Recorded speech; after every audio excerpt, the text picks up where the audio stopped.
ते आपण मेंदूवडे बनवणार आहोत. त्यासाठी मी 1-2 तास उडदाची डाळ पाण्यात भिजत टाकली होती. तर बघू शकता तुम्ही, बघा व्यवस्थित तुटते पण आहे. तर आपण ह्याला आता बिना पाण्याचं मिक्सरला बारीक वाटून घेऊया. डाळ घेतली मिक्सरला, आता ती बारीक करून घेऊया.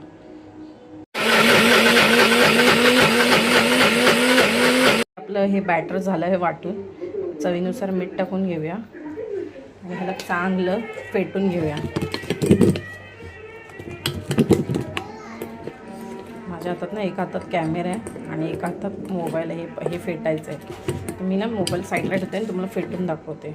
असं फेटायचं. व्यवस्थित बॅटर झालं आहे फेटून आणि इथे मी तेल ठेवलं आहे तापायला. आपलं बॅटर इथे रेडी आहे. हाताला असं पाणी लावून घेऊया. बघू मी पण पहिल्यांदाच बनवते, मी कधी बनवली नाही.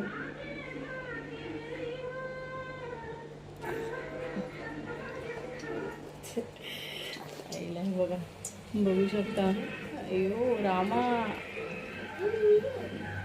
ते वाटी घेतली, त्याच्यावरती असं हे बॅटर थोडंसं टाकून घेतलं. म्हणजे मी पण पहिल्यांदाच बनवते. मी ॲक्च्युली कधी बनवले नाहीत मेंदू वडे.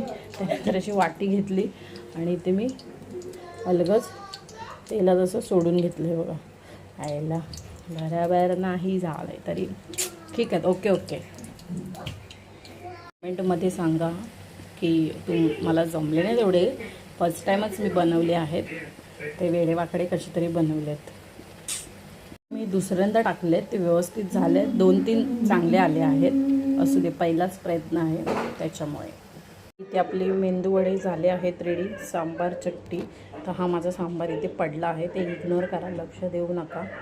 बघू शकता घरगुती न बिना सोडा वापरता बनवले आहेत हे मेंदू वडे. मस्त कुरकुरीत झाले. बघा, आवाज येत असेल तुम्हाला.